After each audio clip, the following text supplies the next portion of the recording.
Oof. Ouch. No good. That was not ideal. That is not how I had it drawn up.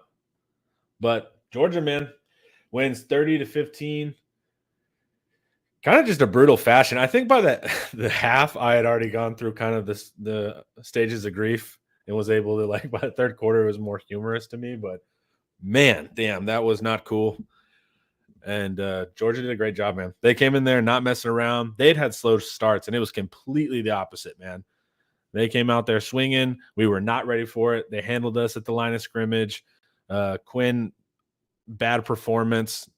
A whole offense, really bad performance. But, man, just kind of off top. We'll go through each thing piece by piece. We'll also let the Georgia fans get their jabs in. But what's kind of your first initial impression? My first initial impression is I'm a little shocked that we lose by 15 points in front of that crowd, and Georgia has 284 yards of offense. We forced 3 turnovers. Beck throws 3 picks. I mean, you tell me that stat line, and I would have thought we won by 17. Yeah. But the offense was horrid. The defense wasn't perfect, but played pretty well overall. I agree with TK there. But boy, the offense was horrid. The first half was just absurd. And Georgia completely dominated the Texas offense. And I thought they won on the field and they won on the headsets. And that, I did get some hope when it was 23-15, but yeah, Beck closed that door though. I mean, good on Beck, and he's done that. With Alabama, they didn't win it, but he kind of shut the door on them. He shut the door on Kentucky. If you watch the end of that game, I thought when we had him backed up, man, on that third down, really had some hope there. And then Beck made that awesome third down completion and stole that hope. Kirby talking big-ish in the post game. Interesting. Well, we don't have it on because we're here giving you the post-mortem, but I would too, though, man. We game dated. Our coach was there. We look at all the celebrities on the sideline. Look, we got 70 recruits here. Like, if I'm Kirby, I'm gonna talk a little bit too, man. We lost in front of Joe Rogan, Connor. I know. How could we, dude? This is the worst. We should have won, and then they could have talked about hallucinogenics, how we didn't go to the moon, and chimps. Yeah, elk hunting. Someone said he's like white guy's Oprah, and I totally agree, man. But it was so I get it if I'm Kirby, man. And also, I'm gonna be honest, they made me a little nervous because there was like no talk from their camp this week. And I was like, they might be really looking to come in here and do something. And they did, man. I mean, there's really nothing to say. Like, shouts out Georgia. Because if you did their breakdowns, and we both did, and you watched their games, it was their best first half there besides maybe Bama. I mean, they came out for real. I still don't, like you said, the stats are not going to blow you away. Like, Beck did some sketchy stuff, but Texas just was dead on offense. So it's pretty brutal, man. I don't really have a good take there besides just like, damn. I would say that I thought the announcers did a pretty good job, but they actually overstated the degree to which the O-line was struggling. I think the O-line struggled in part because Ewers was so bad in the pocket. And that then created obvious passing situations, which accentuated the problems. I mean, the O-line didn't play great, but I can tell you there's 3 sacks that disappear if Quinn Ewers takes 1 step up in the pocket. Yeah. So that still leaves us with 4 sacks. I'm just saying that they acted like they got absolutely whipsawed, but the quarterback Quinn holding the ball too long, and there you can erase some of the. I mean, they still beat our O-line pretty handedly, but you're absolutely right. Quinn did not alleviate any of that pressure. Well, and also, frankly, when you rewatch it, you'll see there were several plays where our O-line gave Quinn 4 or 5 seconds, and there was no one open. Yep. So, that was another factor. Obviously, the cornerback blitz was not on the O-line. There was another protection that was. We asked Gunnar Helm to come across and play action and block one of those defensive ends, and he got thrown. Did not work, huh? He got discarded. And then also, if we're picking nits in a game that we lost soundly, we really continue to struggle with game management in less than optimal situations near end of game. 12 minutes in the game, even the whole fourth quarter, you need to be running tempo, because the name of the game at that point is not dialing up the perfect ideal play. The name of the game is maximizing your number of possessions and disallowing Georgia from substituting on defense. And that is the primary thing at that point. It's not dialing up the right play. We're at the 7-minute and 25-second mark, Connor, and we're running 40 seconds off the clock before we burn a timeout. Or they actually had the timeout for the targeting. So that's just bad clock management. It's a thing that I've noticed before. It's just I don't get it. You have to understand the game situation. When you're down 15, you're probably going to lose.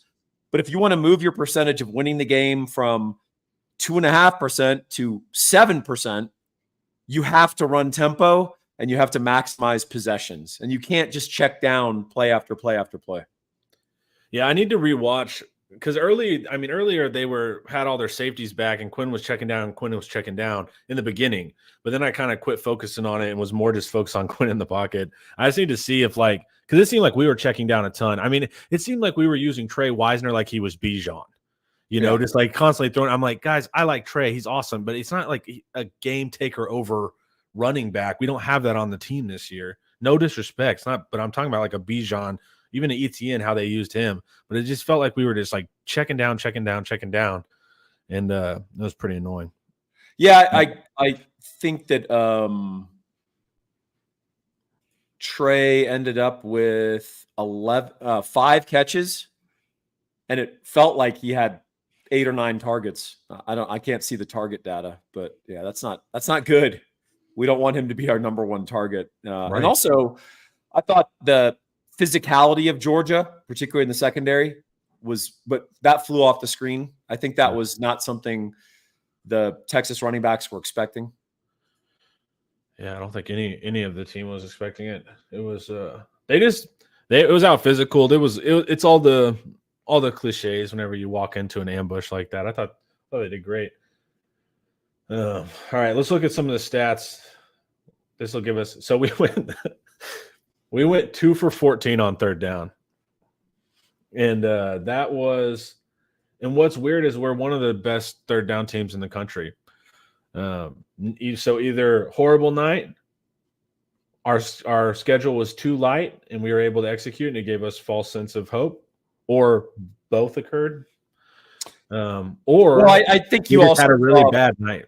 You saw a real difference in coaching as well between people were trying to comp Georgia's D to Michigan, and I guess they need to read more Inside Texas. Michigan is a fraud defensive coordinator who's a moron, and they also have 2 or 3 guys in their secondary that are bad. They're not good, and Texas picked on them and really exploited that coordinator. The Georgia defensive coordinator, he did an awesome job. I mean, the Quinn interception that he created by pretending to be in man and then going zone. When he clouded the corner. Yep. Great timing on the corner blitz. They had a bunch of little things that they did, little adjustments built on what we like to do that were meant to get key stops on key downs or create turnovers. They did a hell of a job. Georgia's very well coached on defense, and they might not bring their A game plan every week, but they look like a team that they brought it this week. They sure brought it this week. They brought it this week, and they look like a team that prepped a lot of Texas during Mississippi State. And props to them. That's what you should do. Yeah. Thank you for the $5, Aaron. It's been a long time since I've seen a QB regress this badly in season. So here's my thing with Quinn, and I've felt this way since last year. And I even tweeted it earlier. I don't think he's an elite quarterback. I think he's above average. I know fans right now are like, he's not even that. He's below average. Like, look at numbers here. He's not not below average. He's just not in output. But there's some aspects of his play that are super below average, like pocket presence. Anytime I was telling Paul, anytime he starts to roll out from the pocket, I just chalk that up to an incomplete, And so it's like there's things like that are really frustrating. That in year 3 under a Sark system, and I know he didn't rank himself coming out of high school, but to be number 1 overall, there's expectations there that you didn't meet. And then you came out and laid an egg too last week too. So that's the rivalry game you didn't look good in, and then the biggest game of the year you didn't look good in. That's just, to me, not acceptable to be, with considered one of the top quarterbacks in the nation. I just maybe in a weak class that's the case, but it's a little tricky for me to see him in that upper echelon. What do you think, Paul? I mean, he wilts in the pocket. You can't really have a big time passing offense that translates to playing elite competition like a Georgia D. Yeah. And you can't be small in the pocket. You have to be big. You have to be strong. You have to be decisive. You have to move just enough. I'm not saying take off sprinting, but move in the pocket. Help your offensive linemen. You're going against really good D line who are doing flybys. Take a half step forward. Help your guy out. I mean, the sack in the first half that the guy got him by the shoe. Yeah. I mean, that's not on Kelvin Banks. That's on the corner. Yeah, where the guy fell and Quinn just stood there. Yeah, I mean, that's just come on, man. Like, be a football player. The Georgia fans hey, first of all, props to you. Hell of a job. That's the Georgia football team that we've been waiting to see all year. Yeah. But those of you whining about the reversed call, the call was correct. I guess you could be upset about the procedure or the process, but you can't initiate contact as the offensive player at the top of a route and then claim pass interference. That's buffoonery. Like that. I didn't know you could do that though. Whenever they exhibit a basic level of understanding of football. Otherwise, congratulations. That was a great win. You guys deserved it. Yeah, shout out Georgia fans. They were right. They came to play. But no, that was just cracking me up, dude. Because first off, I didn't even know it could be reversed. I didn't even know that was a part of protocol. And then how it was done after, I got mad. I was like, that's trashy, man. Nobody throwing stuff on the field. And then it worked. And I was like, maybe we have a new strategy. They said that fans can really, change the game. And I think going forward, we should be willing to throw things at refs to get what we want. So any penalty can be overruled. Another guy in the crew can walk over. And what allowed that was the bottles going out on the field. And so, look, they're human beings. They looked at the Jumbotron. And, also referees are deferential to each other, meaning if you're the linesman and the play was in front of you, but you were across the field and you saw it too, and you're like, that's not interference, but he calls interference. Yeah. You don't always run over there and say, "Rah, you're wrong," an idiot. But they sat there, they talked because of the bottles, and they made the correct call. Now, if you want to argue about the process, that's fine. But I mean, it was the correct call. If you're a fan saying that was not, I mean, if anything, the correct call was offensive pass interference, which you're not going to call either. So yeah, neither should have been called. So yeah, it was a correct play, and frankly, not relevant to the game outcome because Georgia whipped us. Yeah, it felt like it was at that moment. But I have a friend who's a ref, and he texted me. He's like, "Here's what I think happened. The official S came in to report DPI. The bottle started being thrown, and the officials got distracted. Then another official came up and said that's not the right call. Then an actual conversation happened. So he said it was the field judge that likely overruled it." He always helps me when I get mad at the ref because he's an actual ref and he knows their actual procedures. Yeah, I mean, we spent too much time on the call because it wasn't really important to the game outcome. The game outcome was determined because Georgia came into Austin in front of a huge crowd and kicked our butt. Yeah. I just like the call because it was hilarious and I've never seen anything like that occur. All right. I'm trying to get some of these. I'm trying to get ones that have something to talk about opposed to just, being like, we suck. Some of the things. Quinn had no zip on the ball. That was some of the weird stuff too. It's just like there was no stepping up in the pocket. There was no power on the throws. Towards the end, it's like he was throwing picks every 3 seconds. They just weren't getting intercepted. It was just, that's just a rough outing. I don't really know what else I can add to his performance besides that, that isn't good enough, and we all know that. Well, let's talk about the fact that he got pulled. Oh, yeah. That was probably a hot topic, right? I would think so. Yeah, that's probably going to be all over ESPN for the week. Okay, so he gets pulled. I'm okay with it. I said on Twitter, Arch is not. It's not going to matter because this is an offensive line issue at this point. This is a coaching thing. Now he does give us the ability to scramble. He's physically just a bigger dude, right? So he's not as scared of contact, and he throws a nicer deep ball. Quinn's just really not a good deep ball thrower, man. And so I thought that was fair. I was okay with the switch. I know some people were upset with it, like hurting confidence, but I also Quinn. I mean, what do we have, like 15 yards of offense at that point? So, kind of, what did you think strategically, even off the field, making that switch? Yeah, I mean, you had to pull him at that point. He was effectively lost. The game was going way too fast, and he's self-sacking. He's just not. He's wilting in the pocket. It's not going to work, man. And so you can say ride or die with Quinn, and that may be good for some games later in the year. But at that point, you had to take him out. And I think Sark did take him out to calm him down and just say, hey, let's watch for a while. And I'm going to talk to you, because at that point, Quinn was just spiraling. And, when an experienced quarterback, Quinn at this point is at over 30 starts, right? So when an experienced quarterback is spiraling like that, he's regressing, his mechanics are regressing, everything's falling apart. You can get him off the field and talk to him for a couple of possessions and then go to half and then put him back in. And Quinn did calm down. I still think some things showed up that were not great, but yeah, that was not good for him. And, this is frankly a game that NFL GMs are going to be watching with interest. Yep. Because there's some things that are happening in the pocket.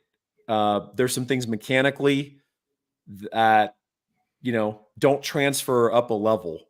And that's something that Quinn's got to clean up. And he's a guy that cleans it up in practice, but in games under duress, I think he regresses to his muscle memory.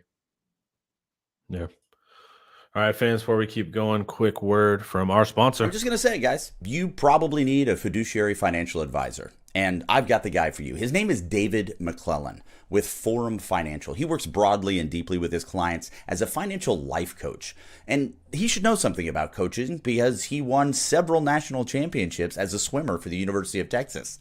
He specializes in financial planning and has contributed numerous articles to Kiplinger on the topic of retirement tax bombs. So contact David today to be your fiduciary financial planner and schedule a 1-hour consultation to assess your financial situations. The free consultation is available, so just give him a call. The number is 312-933-8823. That's 312-933-8823. His email is also in the description below. All righty, fellas. You want to knock out some super chats? Yeah, I'm trying to keep it in order here real quick. Went out and hope we don't play them in Atlanta.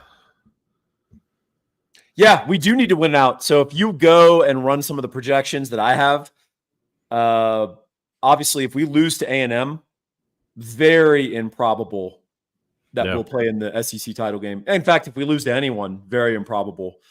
That Georgia loss is going to hurt us. You're going to need some help. Good that Alabama lost today. So that was helpful to our cause. And then you probably want Georgia to win out, actually. I need to run the little scenarios. But, yeah, Texas can't. If we want to play in the SEC title game, we can't lose another. If we want to go to the playoffs, we can't lose 2 more. Yeah, and there's also that argument, right, of like, is it better to be in the conference championship or not? As far as like getting hurt wise, it's interesting. I just didn't want to lose, not because like being undefeated. It's just because if everyone has one loss, this turns into a nightmare like tie-breaking scenario, and it's going to be a headache. Because who's still undefeated? A&M, and is LSU still undefeated? Yeah, which is hilarious because LSU might be still undefeated, and then we have LSU might be the 6th best team in the SEC. Yeah, and then who has one loss? Us and Georgia. Us, Georgia, and Vandy, baby. Oh, for real. I watched some of their game, too. I was working on the Vandy breakdown. That's a fun offense, dude. I was texting you about it. I really like those guys. All right. Yeah, okay, I'm trying to read. There's a lot of comments. Shout out to the Georgia fans in here. Get your gloating in. It's fair enough, guys. You earned it. Good game. All right. All right. Would Sark allow Quinn to come back? No. I did. Well, that's a rhetorical question. Quinn's not coming back. Yeah. And hypothetically, let's go ahead and get to the next quarterback. All right. Trying to read through this. A lot tonight. We don't get so many when we win.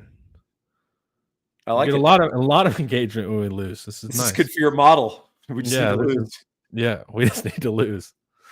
Do you think you let Arch and Quinn have a true QB battle this week, or wait until the bye in a couple weeks? I mean, I think he's still just Quinn as the starter.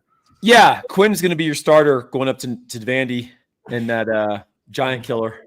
So Texas better shake this off, because they're going to go compete with a quarterback who is willing to die on the field to win, and he don't have any problems maneuvering in the pocket, Diego Pavia. So. I think they will let Quinn continue to be the starter, obviously, but I think Sark's going to have a conversation with him, which is, hey, it's one thing for you to show the things that I'm coaching you on here in practice. You have to show them in the games.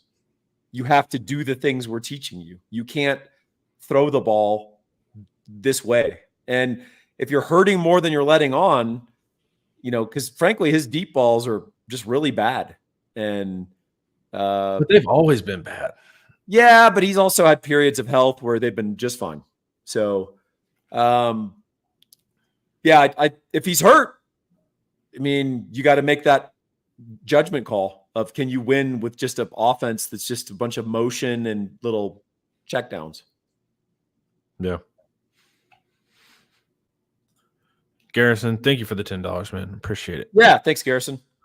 All right, we should be through the super chats, and then now we can start reading through headset gate. Yeah, that was funny early on. It's always interesting when the headset goes down. You don't know if there's some gamesmanship. Texas softness totally exposed by Georgia. I definitely felt that way in the first half. I thought we played with some confidence in the third, like didn't look scared. I thought we looked tentative in the first half, like for sure. And what I noticed, I texted in the group chat to the text content creators, like the second or third play of us on offense in the whole game, I was like, we're not getting any push on their line. I mean, nothing. Like it was like we were getting stonewalled. And so I knew like 2 or 3 plays in, this was going to be a longer day than I had intended on. Well, and props to Michael Williams. That guy's everything he was sold to be. When I was researching Georgia in my preseason publication, I kept coming across this guy. I was like, who is this guy?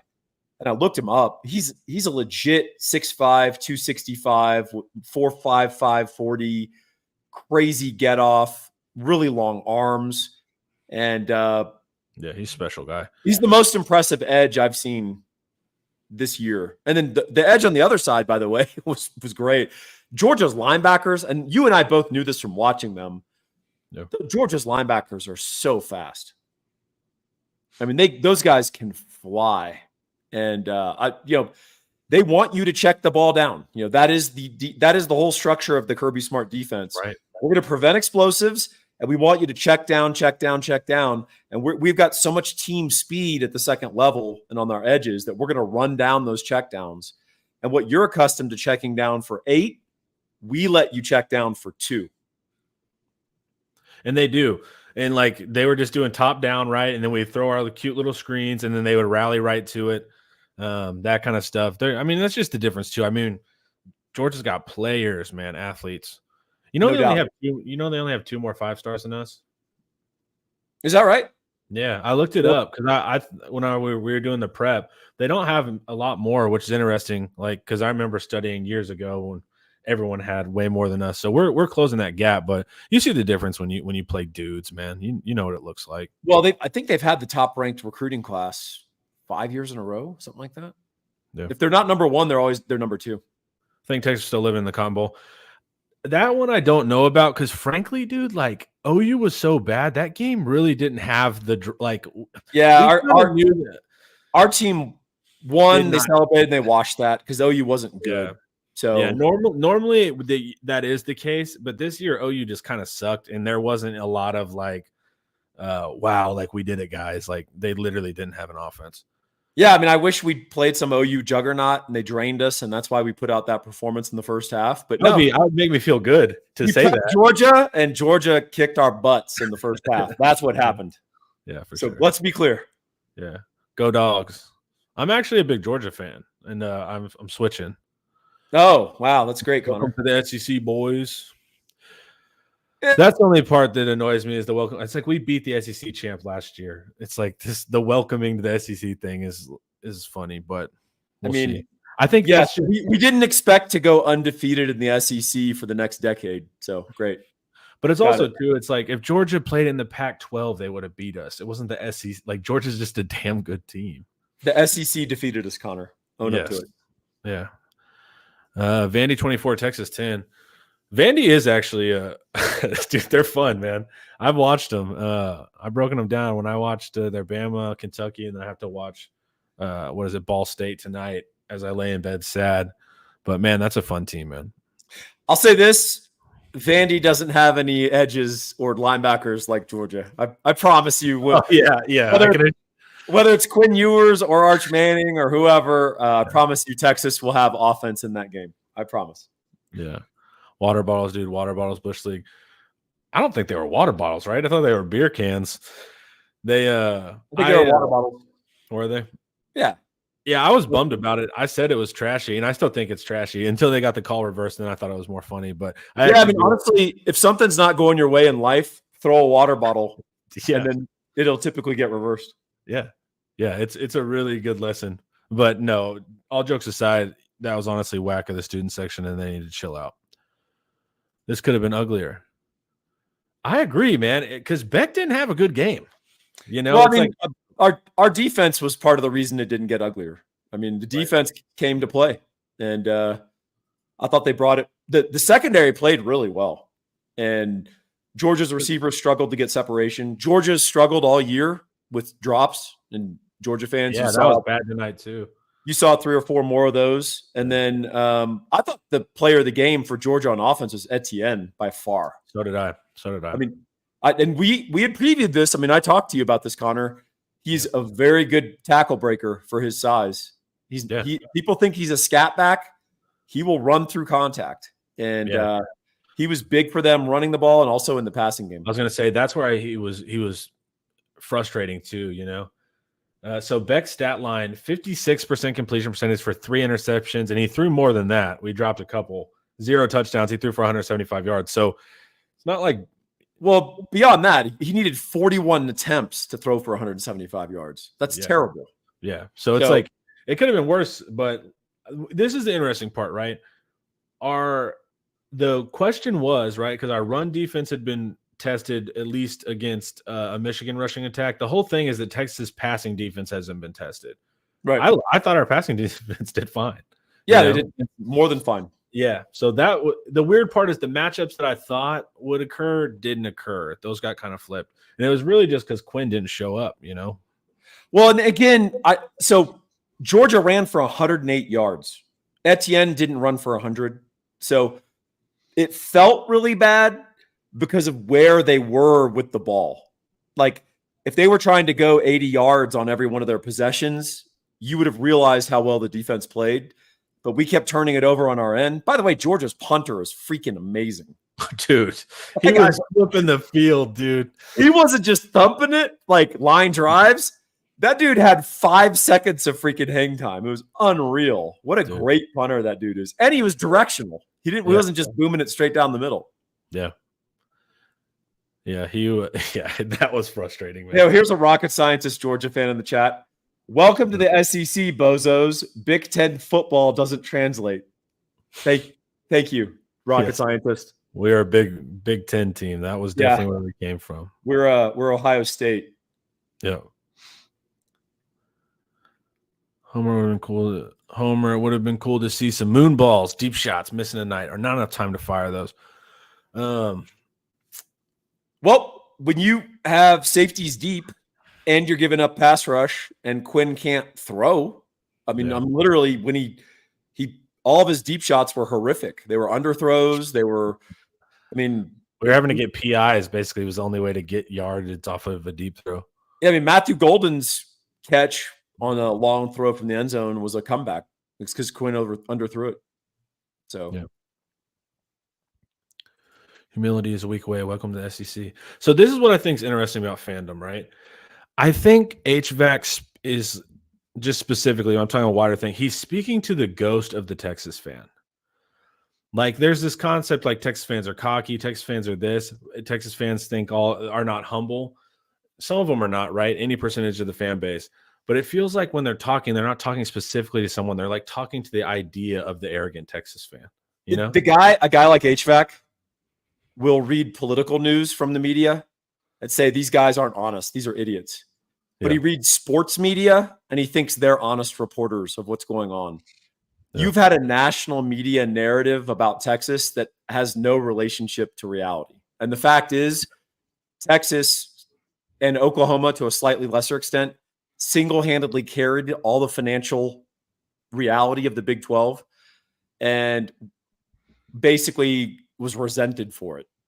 And so if you guys look and you look at the most watched games to date, and Texas, Georgia will be one of them, the Big 12 only has 2. The SEC Colorado. Both Colorado, and the SEC has 28. So the reason is Texas and OU were providing all the TV sets, but it was kind of like no one will ever resent you so much as someone you do a favor for. So you had a lot of this national media and local regional media in the Big 12 that was anti-Texas. They're so arrogant. And it's like, dude, we sucked for about 10 years. None of us were arrogant, I promise. I know. That's the weird part is like the arrogant Texas fans. Like we've been in the desert for 12 years. We've been like, then they'll finally be humbled. It's like, no, the decade of sucking at football pretty much did the part there. Georgia had the second most yards lost to drop passes in all of college football before this game. Yeah, I heard that stat too. That's cool. It's just been endemic. And I think that's part of your receiver core. Like that's why a lot of those guys probably won't be NFL guys, or if they are, it'll be like 6th round. You know, you guys could use Brock Bowers and Ladd McConkey. That's for sure. Yeah. The only bright spot in this game for Texas was defense. Yeah, I agree. Agreed. Yeah, I need to look at the stat of like how I think we gave up the drive that Beck did where he like closed the door on us, where they went straight from their end zone. That was an awesome drive. But most of them, I don't remember the stats, but it was, Quinn throws a pick in our territory. Quinn fumbles in our territory. There's a lot of short field stuff. Well, I'll tell you what. I think that Georgia flea flicker call was awesome. That was a great call. And, it kind of defies old coaching wisdom, which is once the other team shows a trick play, you can't run that trick play because it's sort of been burned. Yeah. And Georgia was like, we don't believe in that. We're going to run a flea flicker too. Yeah. And theirs was great, beautifully executed. Was that the one that was to the tight end? Yeah, 43 yards. And then right before that, they had a 21-yard throw. That was that drive. So that's how that drive was sparked. And that was Georgia's best and real true offensive series. Rest of the game, Kirby Smart said it. We got to quit kicking field goals because he kind of sensed like, hey, if we keep doing that, at some point Texas might wake up. Yeah. You know who else wakes up, Paul, for an excellent segue? I know a guy who wakes up early every morning and goes to bed late every night for his customers. That's Gabe Winslow. You can reach him at 832-557-1095. Over 20 years in the mortgage industry. He's got a law degree, former National Merit Scholar, and a diehard Texas fan. And if you go read his Google reviews, you'll see about 185-star reviews with paragraphs written about how Gabe solved their problems to get them their dream home. Find out what he can do for you. 832-557-1095. He's great if you're buying a new home or if you need to refi your current home. Make sure you establish a relationship with Gabe right now, even if you're not ready to pull the trigger. He's a guy who will set you up with the best possible circumstances. Cool. All right.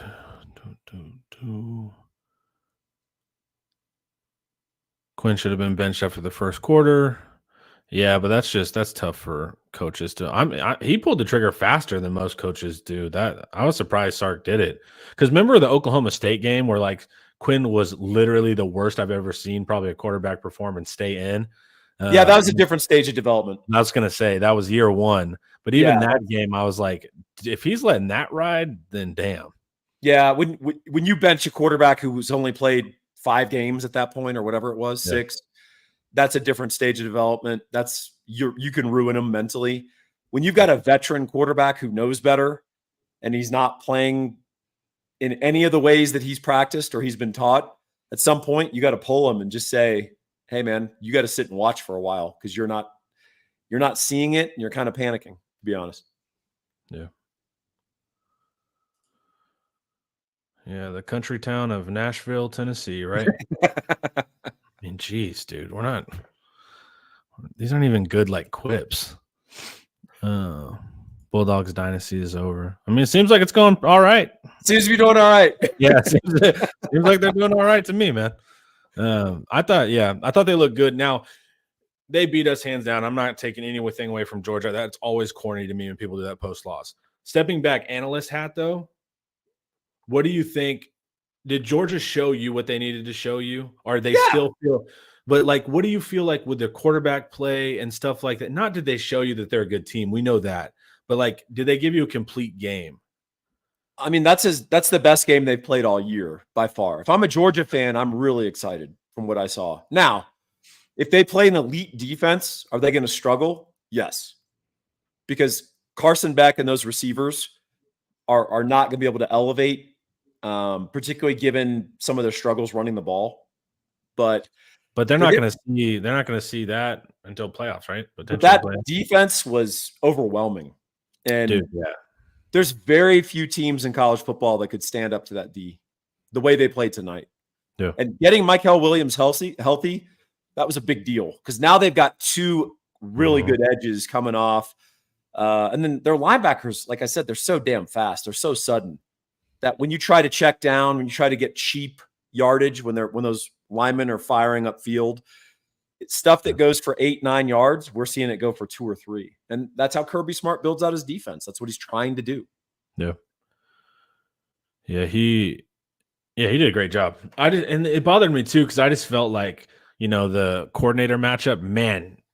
And then I know Kirby's not coordinating the defense like that. He has a DC, but felt like Sark lost that matchup, man. I feel like we had some digs and stuff that were wide open. The quarterbacks were missing, but I also just felt like that first quarter, man, like we had nothing in the script for them. Yeah, I mean, look, the problem with any OC is the conduit of your calls is the quarterback. Whereas when you're a DC, right, your conduit is the defense. There's not one individual guy who can, who's orchestrating the defense single-handedly and his mess ups can cause everything to go off the rails. And, Quinn played really poorly. Yeah.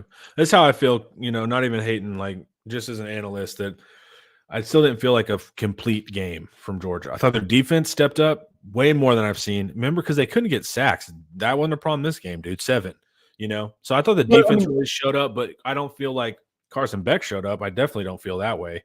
There's no dominant team in college football this year, but there are dominant units, and Georgia's defense, when healthy, might be a dominant unit. Yeah. Let's see. Texas had too many drop balls, and Quinn kept throwing checkdowns all night. That's what also bothered me too, like, because this whole offense is like predicated on yak. So it's like, look, man, if they're making you check down, then you should still have a ton of underneath stuff. And we have the athletes, like speed guys. We have the verified speed to do that. It just felt like the offense sucked. I don't know what to say other than like schematically. It's like, okay, we ran Bond and Golden off now, and like there should be someone in the middle of the field to hit. Where are they? And I need to rewatch because the answer is going to be there. But it's just, that was the thing too. It's just like, it felt like, all right, time to check down to Trey, and get nothing because Georgia has athletes that can close on you quickly. Yep. So Texas not losing to Vandy, but Arkansas and Florida are heating up. Didn't Arkansas get blown out today? I did not watch their game. Who did they play? LSU. Okay. Go Dogs. Go Dogs. Quinn played fine. The O-line and skill position players show up. No. No. Sorry, Drew. Sorry, No. Drew. You didn't watch the same game we all did, buddy. Yeah, no. I'll happily agree that no one was shining on offense. Yeah, but Quinn also did not play well. There were several guys on defense that played great games that really showed up. Alfred Collins played a whale of a game. I think on the rewatch, I want you to watch him because he really does a great job. Jahdae Barron, obviously great. Makuba, outstanding. I hope he's not hurt, man, because that means we're down 2 safeties, dude, and that's no good. I think he was just shaken up. We'll see. Because he was like yelling on the TV copy, like holding his knee. He was yelling, dude. So I hope something bad didn't happen. He walked off. So he did. He did. Terrell played really well in spots. Anthony Hill struggled. He continues to struggle with basic run concepts of what to do when the play side defensive tackle gets doubled and you're the linebacker behind him. He's not firing.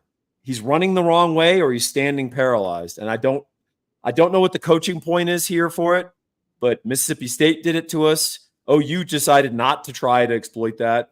And Georgia obviously saw that on film because that was Etienne's 2 longest runs were on that exact concept. And Hill either went the wrong way or he didn't fire and just stood there. I don't understand what's going on there, but they've got in those traditional sorts of alignments, they maybe need to switch out Hill on the foul and have Hill play a different, spot where he's not making that read. Jahdae Barron was a bright spot. He played awesome. Mostly the Texas secondary was phenomenal. Which is interesting because they're the ones where you're like, who knows? And they're the ones that I thought that showed up. And I was like, this game is topsy-turvy. If the offense had shown up, this defense would be raving about it right now. Right? Yeah. Yeah, because if Quinn didn't give them 2 possessions within our 40, it looks a lot different. The truth is the second half, that's how we should have started. Yep. But we didn't. Yeah. I agree. This play stuck out to me early on. Remember the Wisner drop on the flicker that he had like tons of green grass in front of him? He just dropped it. Yeah, that was a touchdown. Yeah, that was killer. It happens. Arch played the best, and he was on the bench running back dropping balls. He played all right. He was only in like 2 drives, so that was more of a lesson to Quinn. Both teams performed better when they included some run-pass mix. There were times where Sark was making me furious because we didn't have a run game, and Sark was running it. And I was like, dude, we're down 20 to whatever. Like, the concept of balance doesn't apply here. Like, throw the ball with a quarterback, There's some of that. I was like, we're not playing chess anymore. We're down 20. Yeah, same deal. When you're down 15, you're running on you're looking on your play sheet and 25 seconds go off the clock. And you have you're trying to maximize possessions, like not get a B play call, run quickly is superior to your A play call that takes 35 seconds. So, yeah. Tech Soda ref did everything they could to help you on. Still couldn't get it done. I thought the refs were awful in the game. But yeah, the refs didn't do anything to help us. They made the correct call. Like, get over it. That's stupid. Yep. Learn football. Our O-line are frauds. Okay. They had a bad game. That's for sure. But some of that too is like Quinn's taking too long. I had somebody that told me, he was like, Kelvin Banks is blocking for him an NFL amount versus an NFL edge. Talking about Michael. Yeah. So he's going to be there next year. This is what it's going to look like. You need to be able to get the ball out. Look, Michael Williams, first round tackle versus a first round edge with an early round quarterback. That's what I was going to say. I don't think you guys you need to understand the difference in recognize what an NFL player looks like. And it looks like Michael Williams. And that guy, if he stays healthy the rest of the year, and I hope he does, he is going to be not just a first round NFL draft pick. He will be a top 10 NFL draft pick. Yeah. The overinflated ego. Once again, talking to the ghost of the Texas fan, that part. These are people that are waiting for their shift at Circle K. It's cool. Texas fans embarrass themselves. I've never seen that in the SEC. You'll need to take that back to the trash 12. I've never seen that in the SEC. Yeah. That's the funniest thing I've watched SEC fans like literally barrage an opposing coach as he's coming out of the tunnel with like beers and cans and bottles. It's like, this guy's. Well, remember, like SEC fans were the ones that like figured out batteries were easy to take in and they're hard. I mean, and so you can help people with batteries. You know, it does happen in the Big 12, but it's Texas Tech and they do it with tortillas. Yes. We need someone who can run inside zone and drag to finish. I agree, because all we can do is wide zone apparently. And that's not good. Yeah, we could have used the hammer of Baxter a little bit just to get some tough yards and maybe slow down that Georgia pass rush a little bit, especially if they're going to take wide alignments. You want to be able to run straight downhill and punish that a little bit. That's a reasonable comment, UT Parking. Never seen Banks get beat like that. Yeah. Neither have I. Yeah, he did. We had to run the ball to keep the Georgia pass rush at bay. Theoretically you do, but they were beating. It didn't matter. They were dominating us on the line. So it's like, I get it. You can do the jab, but you really don't have to run. I've watched Big 12 teams for the past decade throw the ball 30 times in a row and get back in games. So I get that, like, sometimes there's some strategy. I'm not saying don't run at all. But there was a part of it that was a little bit too much Sark trying to play chess down 20, and that's just not what you need to do. We don't need 8-minute drives where you're, playing chess. All right. 1 week, Quinn is a veteran. Next week, he's a freshman. Yeah, I mean, the inconsistency is the problem I'm having. Welcome to the SEC top level. We beat the SEC champion last year. I'm tired of this narrative. The one that beat y'all. UT and LSU had one of the weakest schedules in the SEC. It's starting to pick up. Yeah, it's actually starting to turn, because we thought so too. We were like, hell yeah, dude. We thought so as well. LSU definitely, but yeah, we thought so as well. But Vandy, Kentucky, Florida, A&M, they're all showing significant signs of life. So yeah, I wouldn't call our schedule weak anymore. Yeah, I agree, because I would think Georgia has a brutal schedule, like at Bama, at Texas, at Ole Miss. That's no joke. Yeah. What's up, Nick? Oh man, this is Nick from Nino's Corner, man. What's going on, Nick? What's up, man? I just got off a Bleacher Report 45-minute shouting fest between fans, and Lord have mercy. So yeah, how was the Bleacher Report stream? I'm sure that was a civilized gentleman, huh? It wasn't civilized. Texas is a fraud. Were you on with Jay and Steven and all them? Your usual? Nah, man. It was just me. It was just me one-on-one with. Goodness, mob. That's tough, dude. One man versus tough, the mob is tough, dude. Yeah, man. Hell of a game, though, man. Hey, man. Shout out to Georgia's defense. Yeah, right. No doubt. Shout out to Georgia's defense, man. Shout out to Texas defense too. I can't lie, man. Texas defense played pretty well, man. Like those first 5 drives, seeing those stats, man. 13 yards in the first drive that the offense had to get, 13 yards in the second, 24 in the third, 25 in the fourth, and 4 yards in the fifth. I mean, those are the yards that Georgia got to get scores. Texas defense showed up today, man. Our offensive line's got to get better, man. Dude, we got worked. Dude, it was the tackles. I expected maybe the guards were going to have some issues. I was not expecting the tackles to have that issue. We got worked, man. Lord, man. I mean, I was thinking Cam was going to handle business, and Banks got worked too today. I people are saying, well, he didn't get worked that much. He got worked pretty well today too, man. So Quinn's got to step up in the pocket. That's a big part, because I'll say this as someone who's played O-line and has watched it my whole life.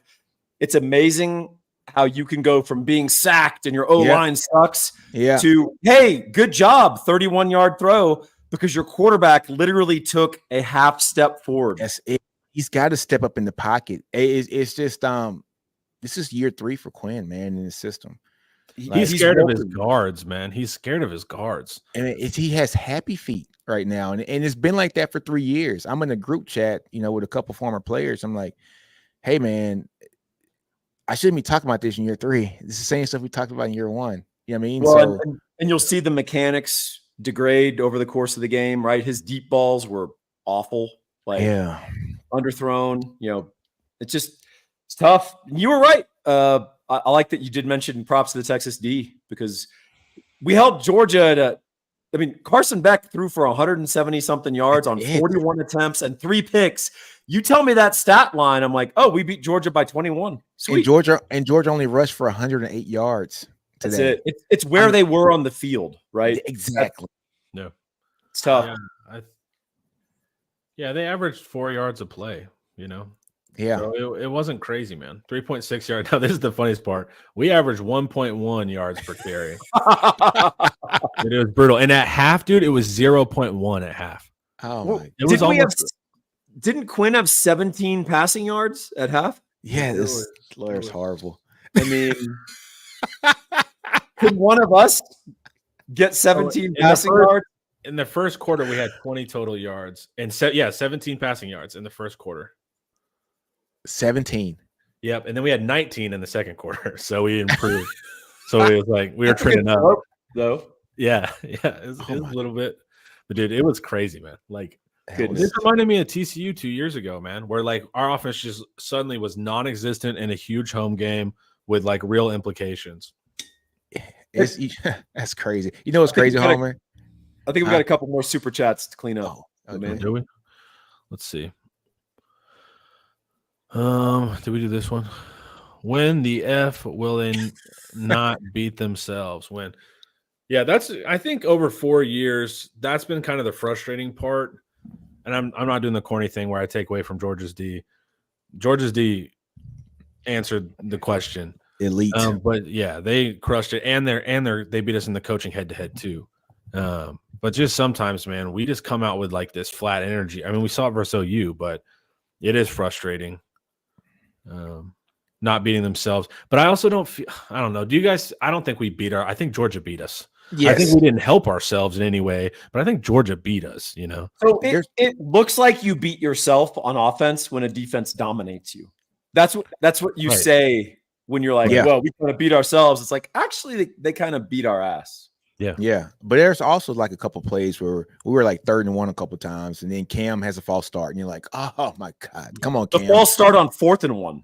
Oh, yeah. Gunner. Yeah, having the 4th and 1, I'm like, this is the play. This is us, and Gunner has to false start. And we're like, and look, I can't knock it with Gunner because Gunner's been playing his butt off, and he's so reliable. And it happens. Things happen, but not at that moment. I can't have it at that moment. But it's been happening all year, and when it happens all year, it's going to show up at that moment. That's why we sound like the annoying guys, like when we're like, first is ULM. we jumped offside, but that's why we're saying, and the fans get mad every time. Who cares? We won by 50. And it's like, because when we play Georgia, we're going to jump. That's why we care versus ULM, But it never fails. Every year, it's the same thing of, we beat them by 50. Who cares? It's going to happen later, and then it does, and then they don't remember. Rinse and repeat the cycle. That's what I got when I was pointing out against Mississippi State. I was like, hey, Anthony Hill, when he sees the play side double team on a tackle in front of him, he has to fire. Mm-hmm. And he did not do that again this game. He struggled with it. And so that's why you kind of bring it up in the sorry games, because when you play a Georgia, it will show up. Yeah, it always does. Yeah, exponentially. Quinn threw off the back foot all game. Don't understand tackles playing like that. Hopefully we handle this like Bama handled our game last year. Yep. Yeah, Quinn threw off the back foot all game, but Quinn just throws off the back foot. He's like – Quinn has lazy mechanics that he's been able to basically do this incredible flick of the wrist since he was 6, and then the ball will loft perfectly in the intermediate, and it's made him a lazy quarterback, man. Well, and you know where that hurts you is when the game gets messy. Right. Yeah. When it's not clean, when you're getting brushed up against, when your sight lines are thrown off, when your receivers are covered, which we got covered a lot tonight. I remember when I was breaking them down at Southlake, and somebody who was much more skilled, 20 years of evaluating, they're like, what do you see on these elite throws? And I'm like, what? He's like, there's no one near them. Yeah. It's like, he's like, there. It's not on the highlights, man. So it's like, don't watch the huddle here. Cause it's like, Southlake's got him blocked up. He has 7 seconds. So of course he can sit back casually and send it downfield. And that always stuck out to me. Yeah, man. It's like, him having that great arm talent is a gift and a curse for him, because he can do stuff that nobody else can do, right? I mean, he just can. But him doing that is so off script and is so not, technically sound that it does harm him when it does get messy, right? Because he does drop his back foot a lot, and Quinn should have had probably 3 or 4 picks today. Honestly, there should have been a pick 6 in there. Right. There's a guy. I mean, dude jumped the route. He had it right there. It was a pick 6. Dude dropped it. There's one where he threw in a triple coverage in the 4th quarter, right? That should have been a pick. It's just, I don't know, man. Yeah, I mean, what PFF calls those turnover worthy throws. Yeah. I think because I was marking him down, he had 3 or 4. Yeah. Oh man. Georgia fan, good game. All love, be good. Appreciate it, man. Y'all had a good game, dude. Shouts out to y'all. That's best Georgia's played all year, man. You guys should be proud of your team. That was a hell of a game by them. Yeah, hell of a game. I told Paul. Remember in the group chat, I said it, Nick. I was like, we're not getting any 2 plays in. I was like, we're not getting any push on their line. And I was like, and you can tell immediately. It's like, okay, we're playing guys like us and or better than us. Yeah, We were getting stalemated, and I was like, uh-oh. So I knew some guys on when I was young, really young, but I through friends I knew some guys who played on the UT Shock the Nation tour team back in the 90s, early 90s, and they played Colorado, who would go on to win the national title that year. And he said they were playing Colorado. I think Texas lost that game 27-22. It was a good close game, but he was on the O-line, and he after the first play, he turned to his one of his fellow offensive linemen. He goes, "How's your guy?" And the other guy goes, "How's your guy?" And he goes, "Not good, man. This isn't good." Meaning, like, we fired off, we're all fired up, and my dude did not move. And he was like, "That's got to be." I remember, dude. I remember this in freshman football. I went up against this defensive end. I was a left tackle, and I planted, and he locked up with me. And as my feet were still planted in the ground, he pushed me back 5 yards in a bull rush, and I still have not felt that emasculated. He was able to move me straight, and I was like, "Oh, this is something different, dude." I was like, there's no coaching. I'm not prepared for this. We're about to give up 30 sacks. Yeah, that's what happened today. And he's not going to have to do a move on me. He's just going to physically pick me up and move me into the quarterback. The only sports more physically humbling than football are boxing and wrestling. Yep. That's true. Yeah, I still, that sticks out to me. And I was 14. I mean, I remember that feeling still, Oh man. Let's see. We got a chat here. We'll read this real quick. You're wrong. Georgia defense isn't elite. It's good. You'll never see an elite. I had to correct y'all. Trust and believe we know elite defense. I mean, with the healthy Michael Williams, with respect, they're pretty elite. Yeah. That's a pretty elite pass rush, man. But they're comparing themselves to like 2 years ago, Georgia. Yeah, they're thinking about like Jalen Carter type dudes. Yeah. And you guys don't have those guys anymore, but I agree there. These edges, just watch the NFL draft, man. They're sick. But yeah, I get it. If you're Georgia, you're like, nah, you're not as good as 2 years ago. And that is true. You guys aren't. And I said that in my breakdown because statistically you guys aren't. But it doesn't matter. As I said, again, I hate to reiterate, their linebackers can fly. Oh man, they got some speed. And Mondin is still out. They didn't even have their main. Yeah, I mean, he's their highest graded linebacker. I was like, damn.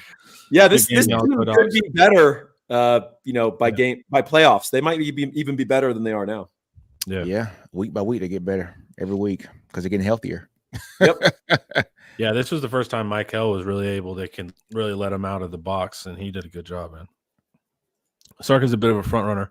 I actually do agree with that. But not like a front runner, not in the intellectual sense. He is used to being up by a lot of points, and it is a little different when we're down. But also, even though it doesn't feel like it now, we're a good team. So yeah, we're going to be up more often than we're behind. But I don't think we're a great comeback team now. We're a great lose the lead team historically. That is true. But he fought back good this game. When you think about it, 23-0, we come back 23-15, right? We had opportunities. The plays were there, man. It's just we just got to execute better. And I know Texas fans hate to hear they hate that vaunted E word, execute, right? But we do have to execute better, man. I think some of the plays were there, but man, Quinn got to step up in the pocket, man. It's crazy. Yeah. Georgia's battle tested. That matters. Yeah. Yeah, that's true. That's true. What else we got? Half battle tested, right? Because they never do the test, right? You lost one of the tests versus Alabama. The test is always like they were tested, but they don't mention the part where they lose. You have been battle tested, but you're 50% in your battle testing. Well, I will say this: we definitely weren't battle tested though, and that was proven quickly. What I will say about the SEC that is markedly different is even when you play an average team on the road, Auburn as an average team brings a very different level of road environment, of even this athlete, even physicality. And you watch Auburn and you're like, these guys suck and they find ways to lose. But you'll feel differently as a football player having played Auburn than having played Iowa State, Baylor. Kansas. It's a different when you're doing breakdowns, you're looking for NFL players, and like in the Big 12, you're like they got like 2 7th rounders and they got a 3rd rounder, and the SEC, you're like, okay, 1st rounder, 2 3rd rounders, it's a different. I've watched SEC. I've watched freaking Kentucky teams that were 7-5 and had 7 dudes drafted. Yeah, and you're just like, okay, that's true. Yeah, there's no doubt, and like the gauntlet aspect of it that like we make fun of, it is true. Like it's because you're like, first you Vandy, who's no slouch, and then you got to deal with Kentucky here. It's like, man, every week it feels like you can get got. In the Big 12, if you're not blowing leads, you're correct. There's probably 2 weeks there where you're like, I feel good about winning. This one's like, hey, you got to watch this team. You got to watch this team. Let me see. Field position in the first half won this game. Yeah, I think 1,000% correct. So we got to watch these damn defensive coaches. They're so much better at field position than offensive-minded coaches. Yeah, because it's just a huge part of their whole life, Man, what a damn game! Can we play Iowa State again, please? Actually, I don't want to play Iowa State again. They look good. Towards the end, they were. Yeah. Hey, did you see in that game? I think they edged UCF at home, but yeah, they did last play. UCF's corner baited a throw from Rocco Becht, pick-sixed him. Yeah. As he's running in, he drops the ball on the one because he's cool and he has to show out. Did a damn Deshaun Jackson play, right? Oh, my goodness. Why do you do that? Crazy. Ain't no way in hell, man. If I was a coach, his ass be on the bench. Come on, son. At the 1 yard line. Cool. Paul, you got to roll out. I got to roll out. Hey, thank you so much for joining us, man. Yeah, man. You got to do that again in the future. I've seen you on other chats, and I'd love to talk to you. Yeah, man. Appreciate it. Nick, you want to go for a few more, and then we'll hop off? Man. Yeah, cool. Yeah. Shout out to the Georgia fans. Your team played really well. And Texas fans, there will be better days. Hang in there. Exactly. Later, Paul. Welcome. All righty. Hey, guys. Dog fan here, just joining in. Genuinely curious to hear what the Texas fans think of the PI call. I think everyone knows it was a horrible call, but, man, it says bad president, right? So all jokes aside, it was trashy. Even if it's setting a bad precedent, you don't do that, man. Yeah. You don't do that. You don't start throwing stuff on the field. And the weirdest part is, like, me and Nick are both grads. We both went to Texas. We don't do that. That's what I thought it was weird too, man. Yeah, it was like, very weird. That was weird, dude. And, like, so it's like, I don't know if the kids are just getting a little rowdier because it was student section, And it's nighttime game too. They're storming the field every 7 seconds for anything too. So it's like, it seems like we're just like kind of losing societal control of the stadium. And it's just like, it's weird. But 100%, they shouldn't have done it. It was super corny. It's just like a trashy thing to do. But as far as it setting a bad precedent, because apparently you can bully refs into changing calls by throwing things at them. Yeah, that was a horrible call too. But it was a horrible call, and but our response should not have been throwing stuff. Yeah, man. That was crazy. But hey, man, shout out to the crowd for wasting. It was funny when they did it. I was like, as an isolated incident, it doesn't set a bad precedent or whatever going forward. It's funny. I was like, what the hell's happening here? We were in the chat like, what is going on?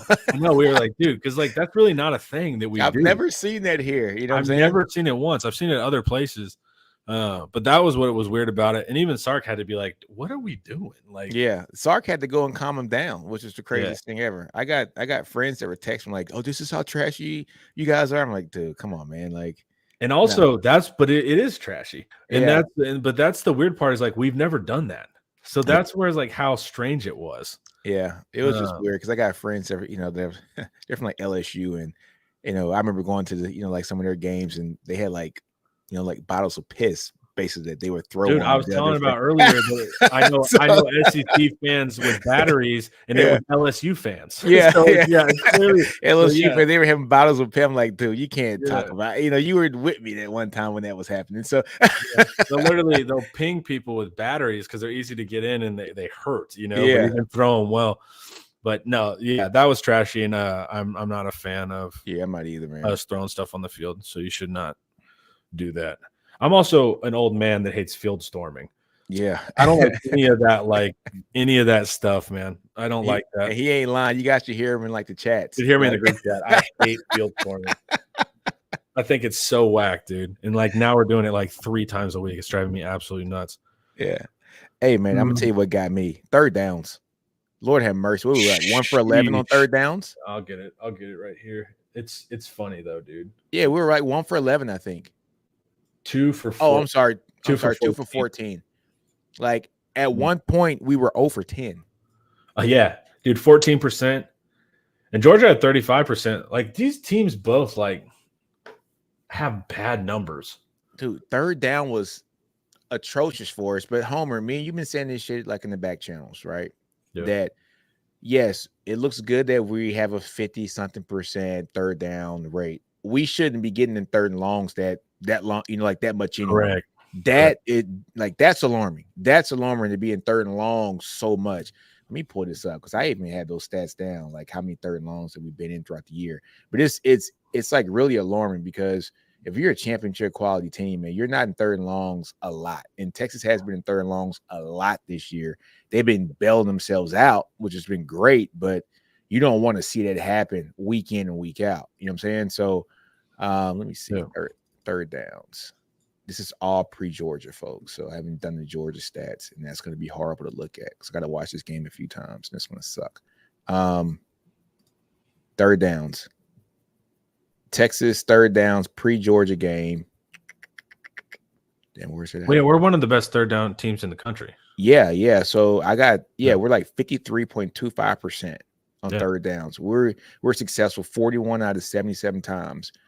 And third and short, we're very high, 15 out of 22 at 68%. And then third and long. Just all the offensive numbers just went totally down because Georgia had an awesome game. And then once they like punched us in the mouth so much, even when they took like some pressure off, Quinn was just rattled and playing. He was rattled, man. Awful, man. I can't wait to go look at the stats and see, like how much we went in the 12 personnel because we started off in 12, didn't we? I don't know. I'm pretty sure. Yeah. I'm pretty sure because I remember seeing Juan Davis in the field for like the first 5 or 6 plays, right? And then I think in the second half, what I'm saying, we start off in 12 again, and then fourth quarter once we got like that run going. No, in the third quarter we start off in 12 again. So I'll be interested just to see which personnel package we were in once we started scoring again because. It seemed like it was going pretty well at first and 12. We were, dumping off quick and everything, but I don't know, man. We need more protection on the field. And, like maybe Sark saw that and said, look, man, I put 2 tight ends out there, like just get some help. But I don't know. It was rough for us, man. It was a rough game. It was rough for our line, man. Here. So this is the other thing where like people think we play on the team. You express that guy, you don't want to see Iowa State because they're a good team. Big difference that you have to embrace in the SEC is everyone else wants to challenge. Hey, man, we don't play on the teams, and neither do you. So it's like it doesn't – we're joking and say Iowa State's good or whatever. I'm not Jade Barron saying I don't want to play Iowa State. It drives me nuts. None of us play, guys. None of us play. Blue didn't get more carries because he's been fumble prone, but he is more dynamic. I thought Blue had a better game. He did. But also it's the play calling too. Like, why are we going wide with Trey? He's not that kind of runner. You know what I'm saying? Like, we were like almost doing sweeps with him. He's not that kind of guy. That's Blue. You want Blue on the edges to kind of utilize the speed. Trey's more of a guy you need. Hey, man, put him in between the tackles. But honestly, I think this game showed why we miss CJ Baxter so much, because we need somebody who can bust up the middle and kind of do their thing, and then have Jaden Blue and Trey Wise to kind of play off of him. But, Trey plays big, but he's 200 pounds. He's not 225, right? And so I don't know, man. Blue had a great game. Trey also, that drop pass on the first drive or second drive. Yeah, he had all green grass in front of him. Man. All green grass. I told my wife, I was like, he catches that ball and hits the right, like just goes to the right, it's over. It's either a touchdown or he's like inside the 10. That killed that drive. That killed the momentum, man. And I think Georgia went down and scored right after that, right? So, Oh, man, that killed us, man. Oh, Blue. What else we got in the trap, man? It's embarrassing that they threw the bottles on the field. Not cool and not acceptable. Agreed. Yeah, I think we all agreed on that. No, you'd be surprised. Some people think throwing bottles on the field is acceptable. You just don't put them on the screen because that's crazy, man. That's crazy, bro. Oh, Quinn, I told you so. Quinn was staying in the pocket too long. I should have run the ball. He was staying in the pocket too long. I mean, he can run. We saw some Quintavious, right? Like last year versus Baylor. But, man, how injury prone he is. And Georgia was hitting. Yeah, and so it's like, no. They were hitting. Yeah. Like Quinn, he wouldn't have made it. Yeah. He wouldn't have made it to the game. And I think that's part of the reason why you put Arch in too, right? For like those two drives is like he's 6'4", and he can take hits and he can scramble a little bit, but it's pretty crazy. Yeah. That's crazy, man. I think I'd rather play Iowa State. I'm on the team. Shout out James, dude. Oh, man. He was at the game. He was on the team, apparently. That's why he was at the game. Was Baby Rhino hurt? I don't know. Check. Ask tomorrow during the Sunday stream because Joe should know. Because I didn't see him either. He must be, dude. Yeah, because he only got one carry the last game too, didn't he? Like one or two carries against OU, and we blew OU out. So I would expect him to get more carries to keep Wiseman fresh, right? But he had like 2 carries last game, and none today. Yeah.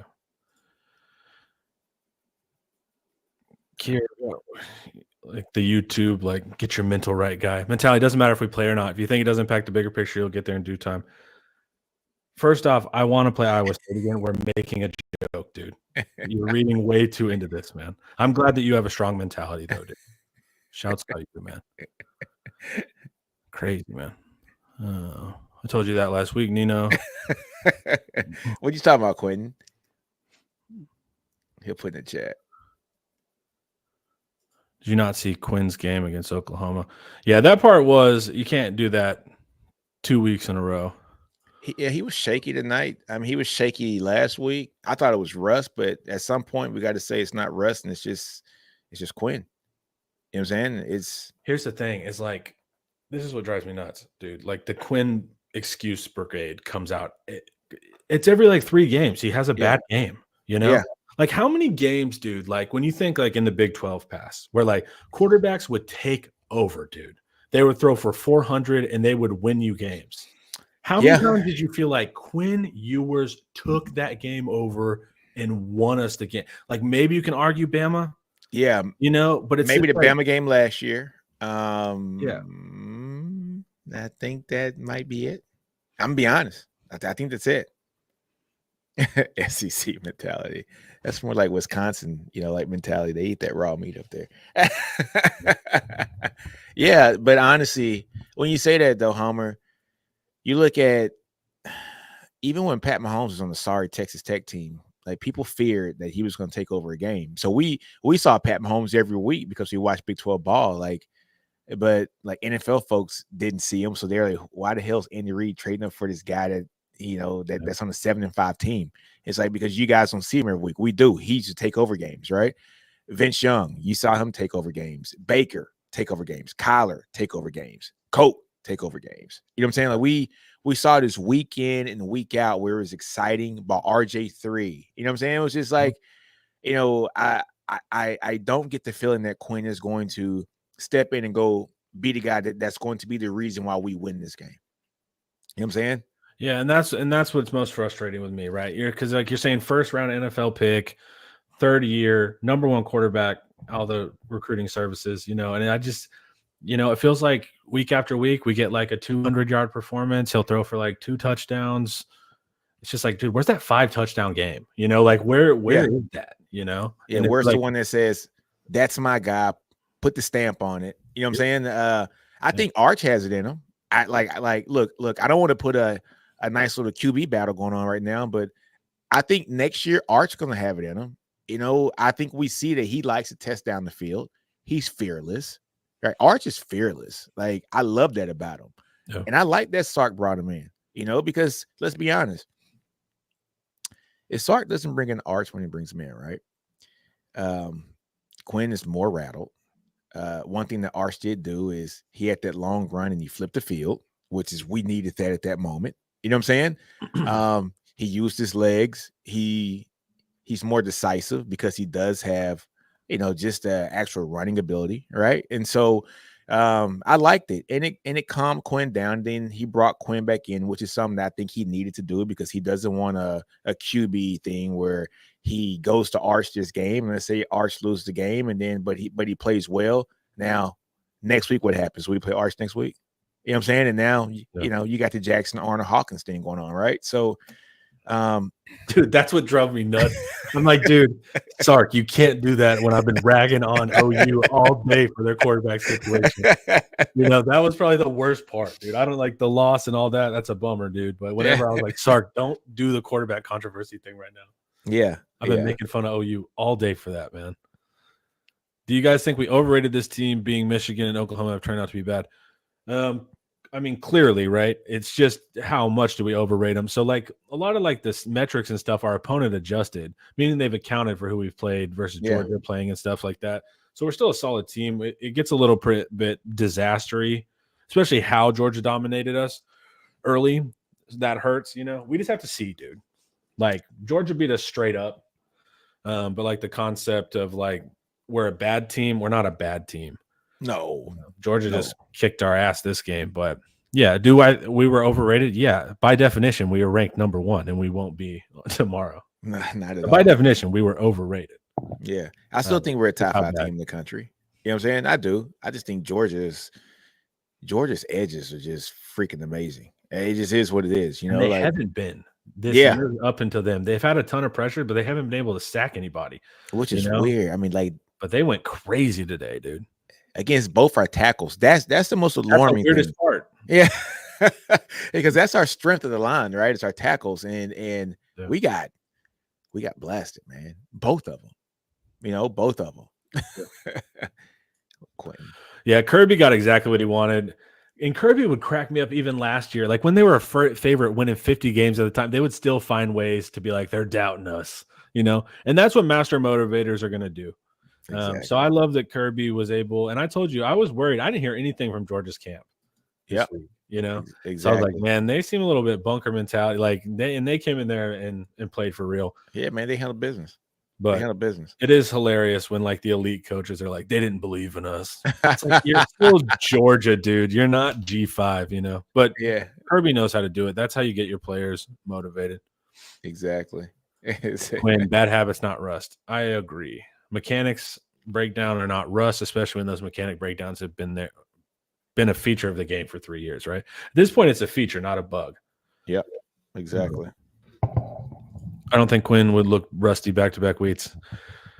Rusty, like we said, it's not. He's just playing bad. He's just playing bad. It's just bad play right now. It is what it is. Sucks for us. Quit seemed as upset as I've seen him about the mentioning his post-game pressers. We haven't got to see it because we hop on as soon as the game's over. Yeah, I haven't seen it but yet. That's good. I hope he's upset about it. That should be embarrassing. That shouldn't feel good, Yeah, man, you got to think about it. Sark's basically telling you that if you're not playing well, your job's not safe. And it should come from the top down, quarterback down. You know what I'm saying? So when Sark's been playing defense with the reporters all week too, they're like, "Are you going to put Arch in?" And he's been holding you down. He's like, "No, Quinn's the starter." And then you go out and perform like that. Yeah, your coach has been backing you up. You need to make him look right too, man. Exactly. So I'm fine with it, man. It just is what it is. Quinn, man, I'm ready to see what's gonna happen next week. You know what I'm saying? Next week's Kentucky, right? Vandy. Oh, we got Vandy next week. That's right. That's And right. you literally cannot sleep on these guys, man. They're a fun team. I've been breaking them down since Thursday. That offense is fun, dude. Like, they keep you real off balance. It's gonna be interesting. Yeah. Oh, it's gonna be interesting. Silver lining's hard to beat a team twice. Yeah, we'll see, man. It gets so convoluted with a bunch of one-loss teams and 12-team playoff and SEC championship, man. I mean, the safest thing you can do is just win out. Like, it's that easy. But that's why I didn't want to lose, not like to be top dog. It's just, dude, now you're in the mix in the SEC, dude. And there's going to be so many different tiebreakers. Like, we don't get to face Bama, right? But Bama beats Georgia. It's like, I don't know how the rules work because that's the tough part when you don't get to round robin and face everybody. Now you have these weird situations where you could have the same record as somebody, but they get in ahead of you and you never even got a chance to play them. And, you know, then it's weird. Yeah. Texas fans are soft for throwing stuff on the field. Well, I agree. And it's not it was Texas, that's the student section, man. Yeah. It's a bunch of dummy 19-year-olds. It's a bunch of drunk 19-year-olds, man. Yeah. But also, man, that wasn't very wine and cheese of us. So we get Texas gets this is the funniest part. This is the funniest part. Texas exists in two worlds in everyone's mind. Yeah. They're both the snobbish, elitist wine and cheese crowd. Also, we are the trashy, dirty, gross crowd. We're somehow both. We're able to achieve both. Yeah. There's no way to, but just like that's what I'm talking about. The idea of the Texas fan that everyone talks to who's not a real person. You say the wine and cheese crowd. Yeah, we ain't that. That's crazy. Quinn can't throw deep consistently. It can be fixed. Quentin, 100% agree. He's been awful at throwing deep since he got on campus. The reason why I like Arch so much is he can throw deep. I know. And if he would have fixed it, it would have been fixed by now. Yep. You know, so we've been talking in the chats about, you know, look at Worthy and, you know, Worthy's deep balls are he's you know, he's not getting, you know, underthrown, right? And he's catching stuff in stride now. I don't know, man. It's just that's the one part of his game. If he can change that, just that deep ball and just get really consistent with it, he'll be just an all-around just hell of a dude and have the pocket presence too and step up. I mean, there's a lot of small stuff for Quinn. I like Arch because he does have that ability, almost an X-Man factor to sit in the pocket, take a hit, but he is a bigger guy too, right? He's 6'4", 230. 6'4", yeah. He's, you know what I'm saying? Physically bigger. He's willing to go downfield and take strikes. He can run when necessary. So it's all that stuff is what's Quinn's kind of lacking right now. Because really what I see with Quinn is that, like, people say he's a game manager, but he was not doing that this week either. Like, if you can't do the big stuff like run and hit shots, you have to be like Drew Brees, dude. Like, that ball has to be coming out. You need to be hitting slants. Like, we better be marching up the field, 6 yards at a time. And we're not seeing that either. So it's going to be interesting. Is there another game you guys think we could drop besides A&M? Think we can drop, like, for playoff implications, or just like we could get beat? James, clarify real quick. I think it's week in, week out. You know what I'm saying? I mean, I think there ain't no team you can overlook. You know, I mean, look at Kentucky. Kentucky's physical. I mean, they beat Ole Miss pretty handily. Took Georgia to 16-13. You know what I'm saying? Yeah. No games we can lose, James. A&M, Arkansas. I don't think Arkansas wouldn't beat us, like, statistically, like in a matchup. Like, Vegas is not going to pick Arkansas, but they're a tough team though. Fayetteville is a sketchy place to play for us. Year one in Sark, that's where they beat the hell out of us. They beat the crap out of us. That's the Casey Thompson coming game and kind of forced our hands right to start them, right? So yeah. Well, I love Arch until he's gunslinging interceptions. That's absolutely true, dude. Yeah, man. That's the life of a fanatic.